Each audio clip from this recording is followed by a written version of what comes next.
এই মাদ্রাসাকে পুনর্জীবিত করবেন না। পাগড়ি আছে, পাঞ্জাবি আছে, লম্বা নামাজ পড়ে না। এই মাদ্রাসার অবস্থা হয়েছে,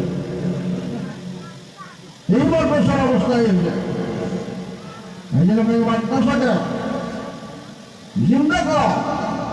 যে সমস্ত বুজুর্গ এই মাদ্রাসার খুঁটি কেড়ে নিচ্ছে, ওনাদের কি আশা ছিল যে আমরা মারা যাব, এই মাদ্রাসাগুলো চলবে, সব পাবো, আল্লাহ আজাদ থেকে আমরা বাঁচে থাকবো।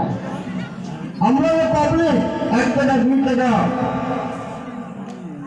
100 200 করে ধান দেয় কেন দেয়? বড় করে নাজাতের জন্য, বড় করে যাতে আল্লাহ জাহান্নামে না দেয়। কিন্তু আজকে দেখলে চালা হয় মাদ্রাসা পড়া নাই, মাদ্রাসার ছাত্র নাই। মানে আপনাদের কাছে অনুরোধ করলাম, আমরা সিনিয়র মানুষ হিসেবে, সিনিয়র আলেম হিসেবে, মুরব্বী হিসেবে এই জায়গা পার্শ্ববর্তী মাদ্রাসার মেহরবানি আছে, পার্শ্ববর্তী মেহরবানি সরকারি আছে।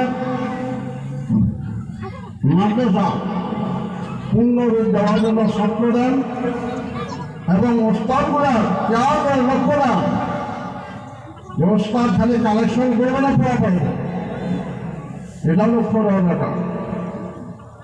আমরা ছাত্র দেওয়ার জন্য রাজ দিয়েছি, ছাত্র যেন মাদ্রাসার পূর্ণ পর্যায়ে উন্নতি আমলগুলো হয়।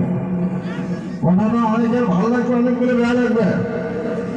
টিচার মিটার আসলে মানুষ ঠিক হয় না, টিচার মিটার আসলে মানুষ ঠিক হয় না। কেন মাদ্রাসা অবস্থায় লোক মাদ্রাসা কেন বানিয়েছে? ছেলে মাদ্রাসা কেন আছে? ছেলে নাই।